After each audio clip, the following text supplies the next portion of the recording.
Halo, selamat datang di mata kuliah Decision Support System. Kembali dengan saya Gede Surya Mahendra, dosen STIMIK Stikom Indonesia. Pada pertemuan kali ini kita akan membahas materi yang cukup baru di bidang Decision Support System dalam kondisi MADM, yaitu Multi Objective Optimization on the basis of Ratio Analysis, panjang, yang disingkat dengan MURA. MURA ini adalah sistem multi-objektif yang mengoptimalkan dua atau lebih atribut yang saling bertentangan secara bersamaan.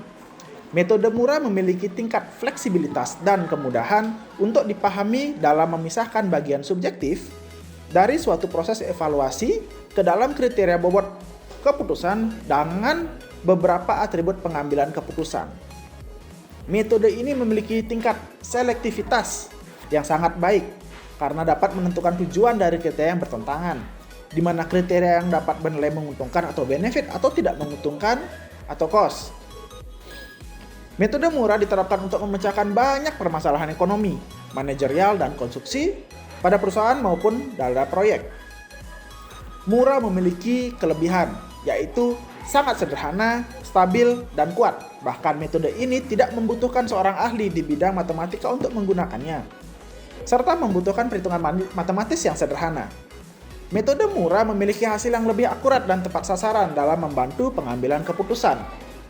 Metode MURA juga lebih sederhana dan mudah diimplementasikan. Prosedur MURA yang pertama adalah kita harus menginputkan nilai kriterian. Yang kedua, membuat matriks keputusan. Selanjutnya kita akan menormalisasi matriks tersebut dengan cara XIJ yang baru didapatkan dari XIJ dibagi dengan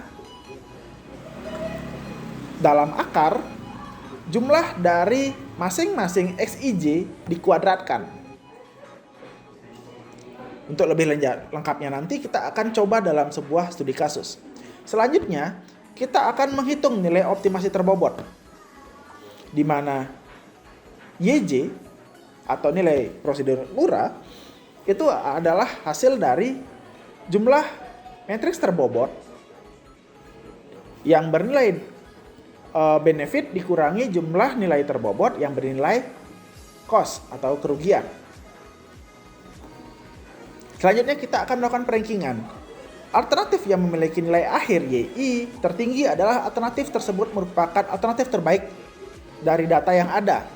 Alternatif ini akan dipilih sesuai dengan permasalahan yang ada karena merupakan pilihan yang terbaik. Sedangkan nilai alternatif yang memiliki nilai akhir YI terendah adalah alternatif yang terburuk dari data yang ada.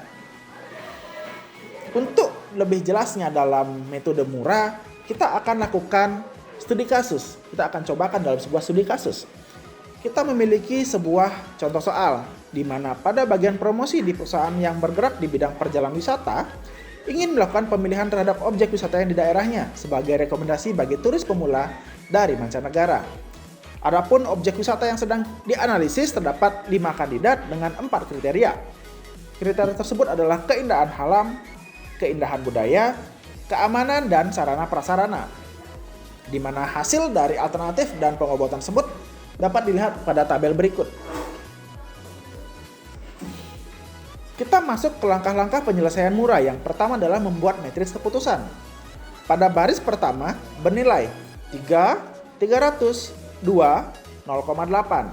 Pada baris kedua itu bernilai 4, 250, 2, dan 0,75. Baris ketiga memiliki nilai 5, 150, 1, 0,6. Baris keempat menilai 3, 250, 3, dan 0,7. Baris kelima memiliki nilai 5, 400, 3, dan 0,75.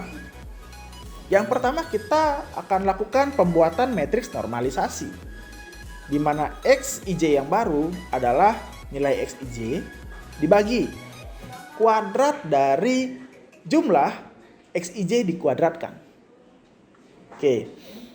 Untuk X yang pertama, X11 itu bernilai 3 dibagi 3 kuadrat ditambah 4 kuadrat ditambah 5 kuadrat ditambah 3 kuadrat ditambah 2 kuadrat diakarkan.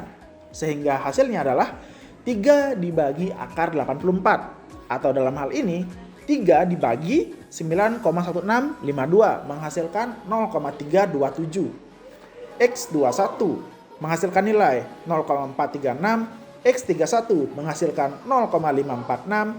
X41 menghasilkan nilai 0,327. X51 mendapatkan nilai 0,546. Selanjutnya, X12 bernilai 0,476. X22 bernilai 0,397. X32 bernilai 0,238. X42 bernilai 0,397. X52 bernilai 0,634. Untuk X13 bernilai 0,385. X23 bernilai 0,385. X33 bernilai 0,192. X43 bernilai 0,0577 dan X53 bernilai 0,577. X15 memiliki nilai 0,495. X25 memiliki nilai 0,464. X35 bernilai 0,371. X45 bernilai 0,433 dan X55 bernilai 0,464. Sehingga metrik normalisasi dapat dihasilkan, di mana baris pertama memiliki nilai 0,237, 0,476, 0,385, dan 0,495. Baris kedua memiliki nilai 0,436, 0,397, 0,385, dan 0,464. Baris ketiga memiliki nilai 0,546, 0,238, 0,192, dan 0,371. Baris keempat memiliki nilai 0,237, 0,397, 0,577, dan 0,433. Baris kelima memiliki nilai 0,546, 0,634, 0,577, dan 0,464. Selanjutnya, untuk menghitung nilai optimasi, formulanya adalah menjumlahkan nilai-nilai yang berkriteria benefit dikurangi dengan jumlah dari nilai-nilai yang berkriteria cost. Di mana untuk di kasus ini kriteria 1, 3, dan 4 bernilai benefit, sedangkan kriteria kedua bernilai cost. Sehingga untuk Y1 itu akan dikalikan dari 0,10 dikali 0,327 sebagai kriteria pertama, 0,45 dikali 0,385 sebagai kriteria ketiga, 0,30 dikali 0,495 sebagai kriteria keempat. Itu adalah kriteria benefit. Dan selanjutnya itu dikurangi dengan kriteria bernilai cost, yaitu 0,15 dikali 0,476 sehingga menghasilkan 0,354 dikurangi 0,071 sehingga Y1 bernilai 0,2830. Hal ini juga kita lakukan pada alternatif-alternatif selanjutnya, di mana Y2 bernilai 0,2965, Y3 bernilai 0,2168, Y4 bernilai 0,3629, dan Y5 bernilai 0,3583. Sehingga perankingannya sebagai berikut.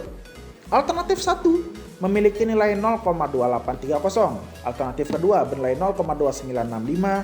Alternatif 3 memiliki nilai 0,2168.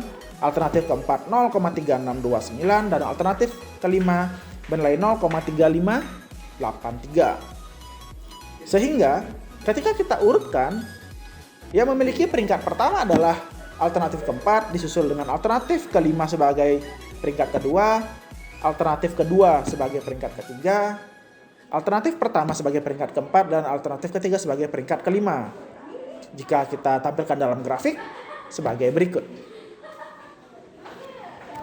Baik, itu saja untuk metode Mura. Apabila ada saran dan pertanyaan, silakan hubungi kami. Terima kasih.